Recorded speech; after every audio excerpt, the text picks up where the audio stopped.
आप सभी को नमस्ते। बहुत समय पहले एक छोटे से गांव में सोमदत्त नाम का आदमी रहता था। वह बहुत विद्वान और ज्ञानी था, लेकिन उसमें एक बड़ी कमजोरी थी, आलस्य। वह बहुत आलसी था और इसी वजह से वह अपने जीवन में कुछ खास प्राप्त नहीं कर सका। उसमें इतनी काबिलियत थी कि वह अपने जीवन में जो चाहता वह हासिल कर लेता। गांव के लोग उसकी बुद्धिमानी की खूब सराहना करते, लेकिन उसका आलस्य देखकर लोग उसकी बुराई भी करते थे। सोमदत्त को पैसों की बहुत जरूरत थी, लेकिन वह मेहनत से काम करने के बजाय हर समय घर में सोया रहता और सोचता कि किसी दिन उसे बिना मेहनत के बहुत सारी संपत्ति मिल जाएगी। उसकी पत्नी उसे हर दिन समझाने की कोशिश करती, पर वह अपना आदत नहीं बदलता। वह हर दिन अपने कामों को टालता रहता और इस उम्मीद में रहता कि बिना मेहनत किए भाग्य उसका साथ देगा और वह बहुत अमीर बन जाएगा। एक दिन जब सोमदत्त एक पेड़ के नीचे बैठा आराम से सोच रहा था, तभी एक साधु वहां से गुजरे। साधु ने सोमदत्त से कहा, बेटा तुम क्या सोच रहे हो? सोमदत्त ने साधु को अपनी गरीबी और कठिनाई के बारे में बताया कि वह बहुत दुखी है क्योंकि उसके पास धन नहीं है। साधु ने गांव के लोगों से उसके बारे में सुन रखा था, अतः साधु ने उसे सबक सिखाने का निर्णय लिया, जिससे वह अपना आलस्य छोड़ दे और बेहतर जीवन जी सके। साधु ने कहा, मैं तुम्हें एक मंत्र बताता हूँ। अगर तुम इस मंत्र का जाप सही तरीके से करोगे तो तुम्हें सोने के सिक्के मिलेंगे।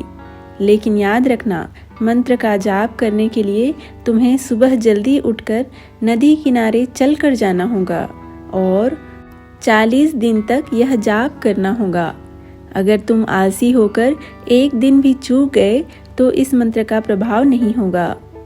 सोमदत्त ने साधु की बात सुनी और उसने वादा किया कि वह प्रतिदिन नियम से उठकर मंत्र का जाप करेगा। साधु ने कहा कि वह 41वें दिन उसे निर्धारित स्थान पर आकर मिले। सोमदत्त सहमत हो गया। पहले दिन सोमदत्त ने तय समय पर उठकर नदी किनारे जाकर मंत्र का जाप किया। दूसरे दिन भी उसने ऐसा ही किया, लेकिन तीसरे दिन उसने सोचा, आज मौसम थोड़ा ठंडा है, मैं कल जल्दी उठ जाऊंगा, आज आराम कर लेता हूँ। एक दिन नहीं जाऊंगा तो क्या फर्क पड़ेगा। इसी सोच के साथ वह उस दिन सो गया और मंत्र जाप नहीं किया। अगले दिन भी वह अपनी आलसी प्रवृत्ति के कारण समय पर नहीं उठा और इस तरह उसके 40 दिनों का क्रम टूट गया।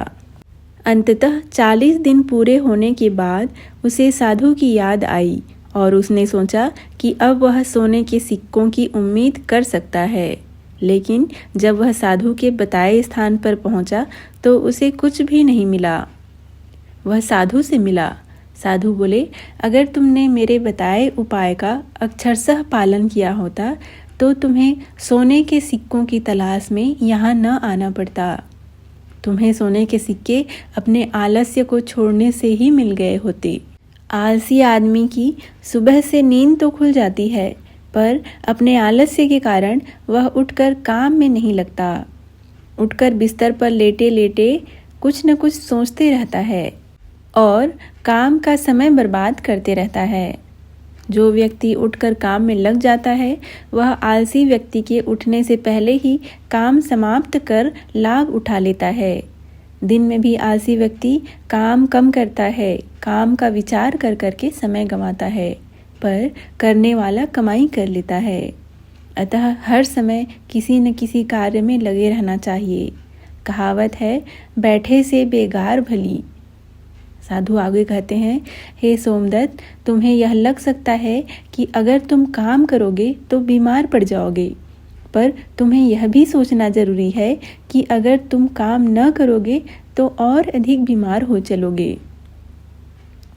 किसी भी औजार मशीन का उपयोग करते रहने से उसमें धार बनी रहती है, लेकिन उपयोग नहीं करने से पड़े पड़े उसमें जंग लगने लगती है। उसी प्रकार हर व्यक्ति को अपनी शक्तियों को नष्ट न होने देकर उसे सतेज बनाना चाहिए। जो आलसी है, जो न श्रम का महत्व समझता है, न समय का मूल्य समझता है, ऐसे आदमी को कोई सफलता नहीं मिल सकती। आलसी व्यक्ति का भविष्य अंधकारपूर्ण है। जो मेहनत करने से डरता है, जिसे सिर्फ आराम करना पसंद है, वह कोई उपलब्धि प्राप्त नहीं कर सकता। उत्तराधिकार से मिले धन को भी ऐसा व्यक्ति बर्बाद कर देता है। कोई रोज सुबह 6 बजे उठता है। अगर उसने अपने आलस को छोड़कर वह रोज 5 बजे उठ जाया करे तो 1 घंटा जीवन का और मिल सकता है और महीने में 30 घंटे। अगर इन 30 घंटों को कोई नया काम शुरू किया जाए तो कोई सफल होने से नहीं रोक पाएगा। किसी चीज़ के पड़े पड़े नष्ट होने की अपेक्षा उसको किसी काम में लगाकर नष्ट होना अच्छा है। इसी प्रकार किसी काम में मन और शरीर को उलझाकर जीवन जीना आलस में पड़े रहने से कहीं बेहतर है। हे सोमदत्त, काम करना अच्छा है, पर उन कामों को भूलकर नहीं करना चाहिए जो नीति विरुद्ध हो। जो काम बुरा है, इसका परिणाम कभी अच्छा नहीं हो सकता। बबूल के पेड़ पर आम कभी नहीं फल सकता। कोई भी काम जो शारीरिक या मानसिक परिश्रम से संबंधित हो और समाज कल्याण और जीवन निर्वाह के लिए आवश्यक हो, कभी भी बुरा नहीं कहा जा सकता, अगर वह पूरी ईमानदारी और अच्छी भावना के साथ किया गया हो। काम की योग्यता और शक्ति रखने के बाद भी कोई काम न करना व दूसरों पर आश्रित रहना निम्नता है।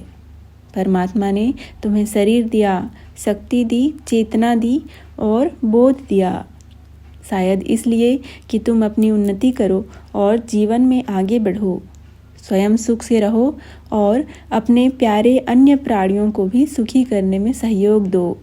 पर अपने आलस्य में क्या तुम अपने इस कर्तव्य को पूरा करते हो? बिल्कुल नहीं। तुम दिन रात आराम में पड़े रहते हो। औरों को सुखी करना तो दूर, उल्टा तुम उन्हें दुखी ही करते हो और स्वयं भी दीनता, दरिद्रता व दुख भोग करते हो। अपनी उन्नति चाहने वाले प्रत्येक व्यक्ति को आलस्य का त्याग कर मेहनत, ईमानदारी से कार्य करना चाहिए। तभी वे मनचाहे स्थिति को पा सकेंगे, अपने उद्देश्य में सफल हो सकेंगे। साधु महाराज की बात सुनकर सोमदत्त को अपनी गलती का बोध हो गया। आलस्य को हराना कोई आसान कार्य नहीं है, लेकिन यह संभव है यदि हम अनुशासन, सकारात्मक दृष्टिकोण और सही समय प्रबंधन को अपनाते हैं। छोटे छोटे कदमों से शुरू करके नियमित अभ्यास, प्रेरणा बनाए रखना और स्वस्थ जीवन शैली का पालन करने से हम आलस्य से ऊपर उठ सकते हैं। आत्म अनुशासन और दृढ़ संकल्प के साथ हम न केवल आलस्य को हरा सकते हैं, बल्कि अपने लक्ष्यों को भी हासिल कर सकते हैं। अंततः आलस्य पर जीत हमें एक संतोषजनक और सफल जीवन की ओर ले जाती है। धन्यवाद।